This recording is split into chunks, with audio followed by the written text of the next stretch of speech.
한국 축구 선수 중 가장 돈을 많이 번 사람은 과연 누구일까요?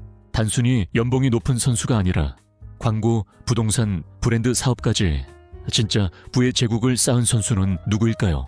이 영상에서는 단순한 순위를 넘어서 역대 한국 축구 선수 탑 10의 실제 자산 구조와 축적 방식을 심층 분석합니다. 스타성과 전략, 그리고 시장을 꿰뚫는 감각까지 과연 누가 1,000억 원의 벽을 넘었고 누가 수비수로서도 자산 100억을 만들어냈는지 지금부터 그 진짜 이야기를 시작합니다. CV 김민재, 수비수가 쌓아올린 금융 황금기. 한국 축구 역사상 수비수로서 이토록 빠른 속도로 자산을 축적한 인물은 없었습니다. 바로 김민재입니다. 2020년대에 들어 한국 축구의 얼굴로 급부상한 그는 공격수 위주의 연봉 구조 속에서도 유럽과 아시아를 넘나드는 이적을 통해 단숨에 상위 자산권에 진입한 유일한 수비수입니다. 터키 페네르바체를 거쳐 세리에 A 나폴리, 그리고 현재는 분데스리가의 명문 바이에른 뮌헨까지 김민재는 이례적인 속도로 유럽 톱 클래스 클럽의 핵심 자원으로 자리매김했으며 그에 걸맞은 급여 수준도 매 시즌 상승 곡선을 그리고 있습니다. 최근 보도에 따르면 그의 연봉은 약 100억 원에 육박하며 이는 국내외를 통틀어도 손에 꼽히는 수치입니다. 하지만 그의 재산 형성은 단지 연봉에 그치지 않습니다. 김민재는 이른 시점부터 부동산 및 투자 자산에 관심을 가져 수도권 주요 지역의 고급 부동산 매입을 시작한 것으로 알려졌습니다. 이는 당위 수익을 장기 자산으로 전환하려는 초기 투자형 자산가의 전형적 움직임으로 볼 수 있습니다. 또한 김민재는 광고 시장에서도 빠르게 주목받고 있습니다.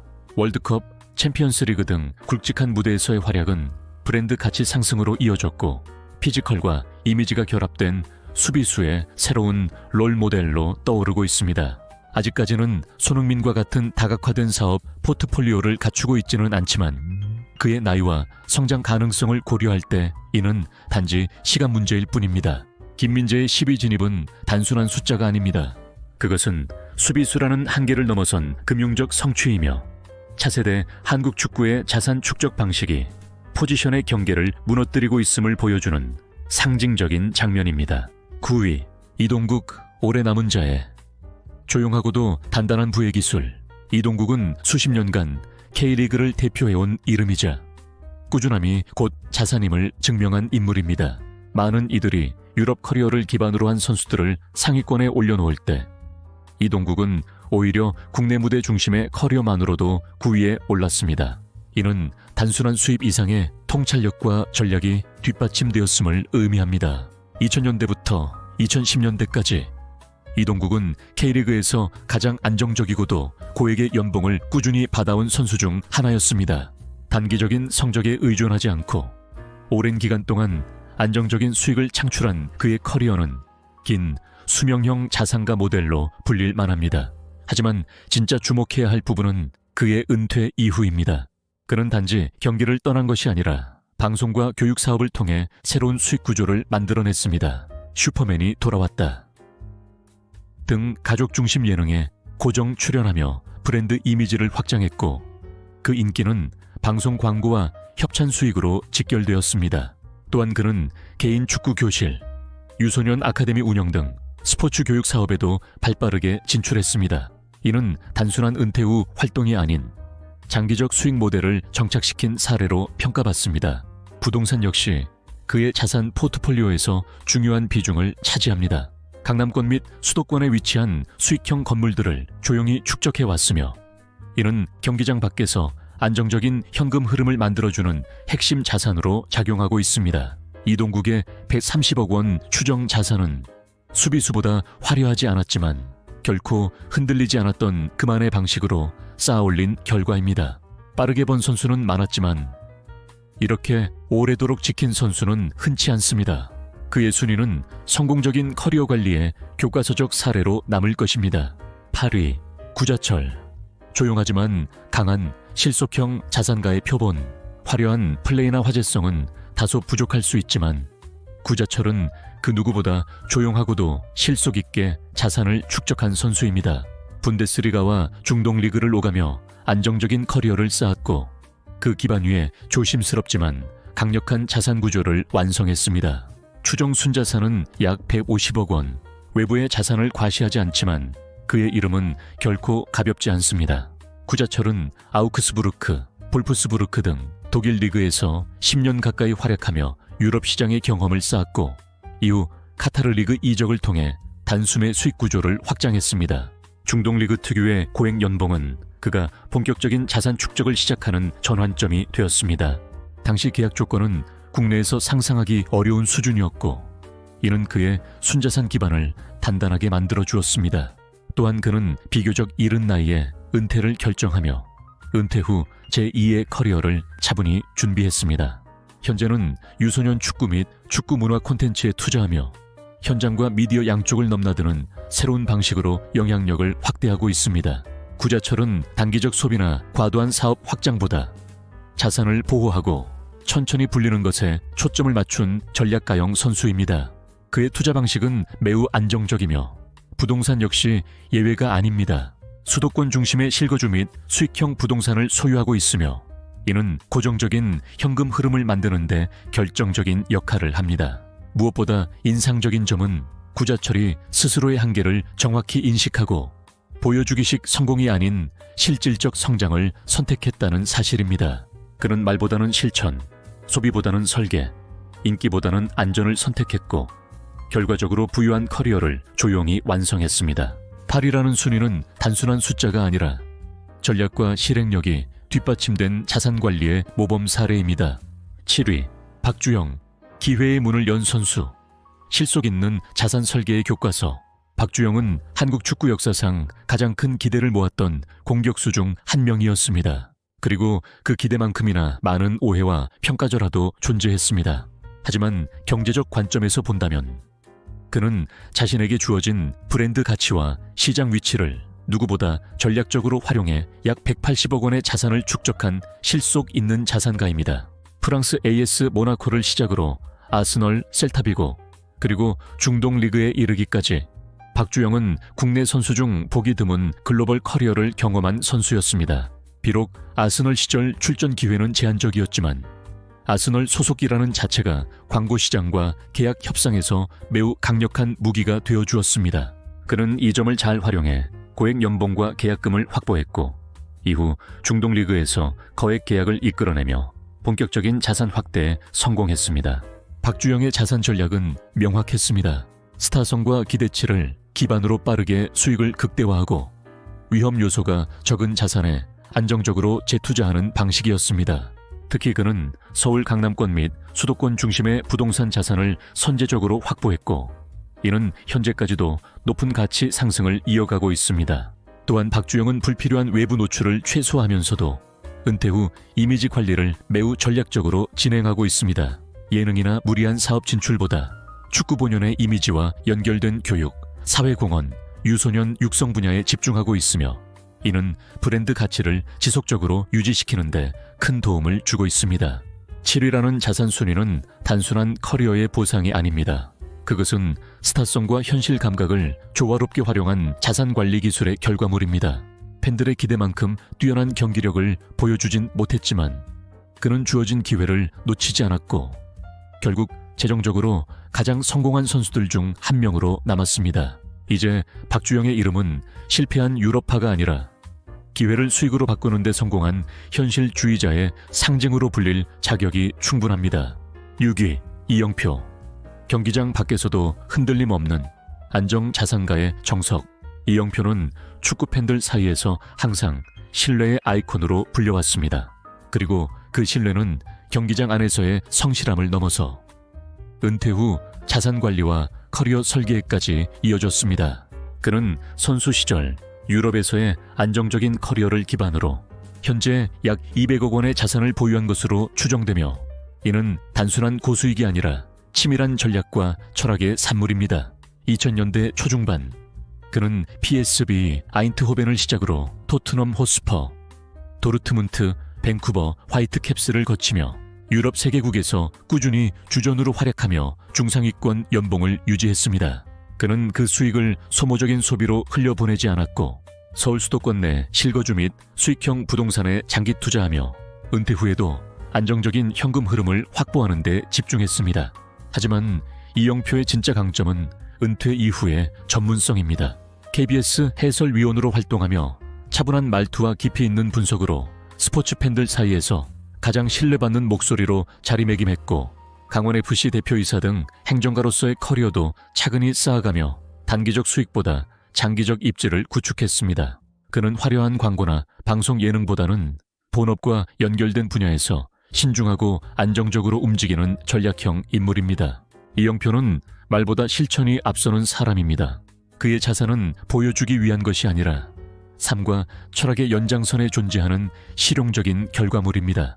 200억 원이라는 자산은 단순한 연봉의 집합이 아니라 오랜 시간 동안 축적된 신뢰, 자기관리, 그리고 절제의 결과입니다. 그의 유의 순위는 수익의 크기보다 지속 가능성과 삶의 균형을 중시한 인물의 상징적인 자리입니다. 5위, 기성용, 유럽 커리어의 정석. 교과서적인 자산 축적의 대표주자 기성용은 한국 축구 역사상 가장 꾸준하고 프로페셔널한 유럽파 미드필더 중 한 명입니다. 그리고 그는 이 꾸준함을 단순한 기록으로 남기지 않고 현실적이고 전략적인 자산으로 전환했습니다. 프리미어리그에서의 장기 커리어와 철저한 투자 전략을 통해 그는 약 300억 원의 자산을 보유한 것으로 추정되며, 이는 그가 교과서적인 축구선수 자산 설계자로 불리는 이유이기도 합니다. 스완지 시티, 썬덜랜드, 뉴캐슬 등 잉글랜드 프리미어리그를 10년 가까이 누빈 기성용은 매년 수십억 원 규모의 연봉을 받으며 가장 안정적인 유럽 커리어를 보낸 한국 선수 중 한 명입니다. 그리고 그는 이 수익을 놓치지 않고 국내 부동산에 정확히 재투자했습니다. 전남 광양에 8억 원 규모의 건물을 매입하는 등 지방 거점 도시와 서울 수도권 내 수익형 부동산을 함께 관리하며 균형 잡힌 포트폴리오를 구축했습니다. 기성용은 과도한 소비나 리스크가 큰 사업 대신 검증된 투자와 본업 중심의 커리어 유지에 집중해 왔습니다. 화려한 광고 계약도 적고 방송 활동도 최소화했지만 그의 이름은 언제나 믿을 수 있는 자산가라는 이미지와 함께 언급됩니다. 은퇴 이후에도 그는 FC 서울에서 현역으로 뛰며 선수 커리어를 마무리 중이며 차분하게 제2의 삶을 설계 중인 중장기적 금융 모델의 표본입니다. 기성용은 손흥민처럼 브랜드를 만들지 않았고 안정환처럼 방송에 나서지도 않았습니다.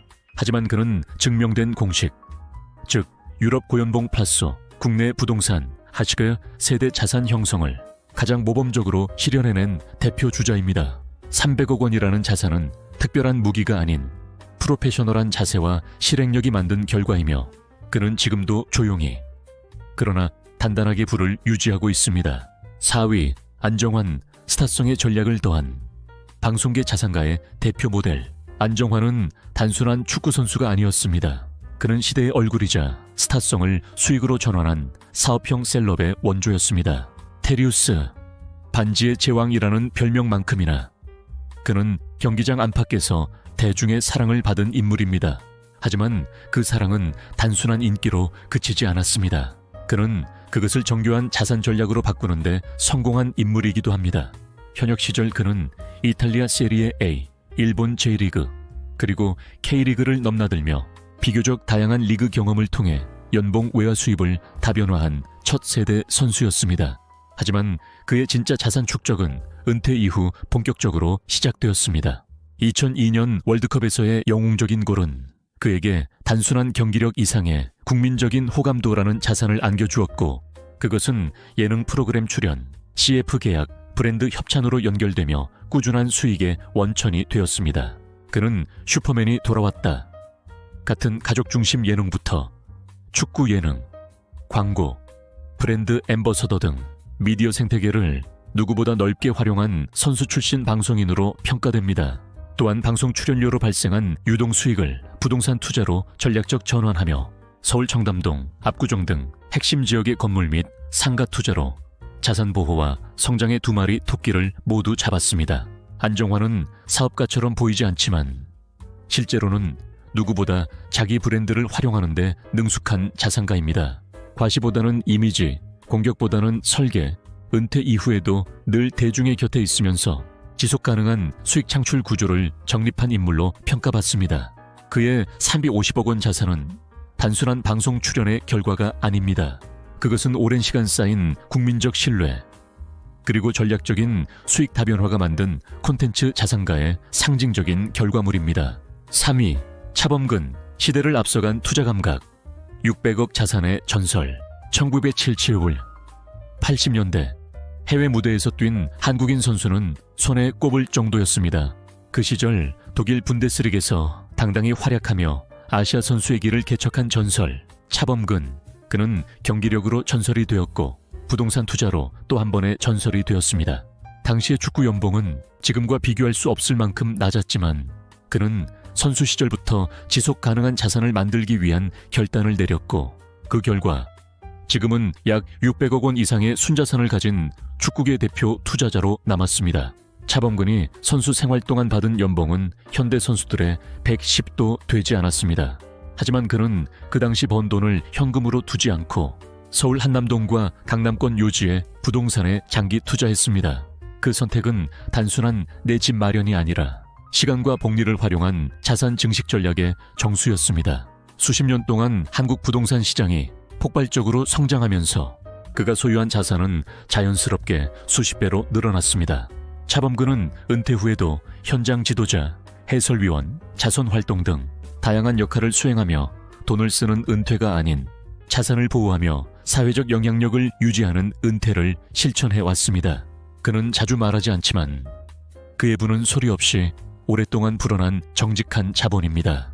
무리한 사업 확장이나 이미지 소비 없이 자산의 근본은 실물 가치와 시간이라는 철학 아래 평생을 살아온 인물입니다. 3위 차범근은 우리에게 말해줍니다. 단기적 소득보다 중요한 건 장기적 안목과 인내의 힘이라는 사실을. 600억 원이라는 그의 자산은 경기력의 결과가 아니라 금융 감각이 만든 또 다른 전설입니다. 2위, 박지성, 명성과 평판을 수익으로 전환한 정통형 자산가.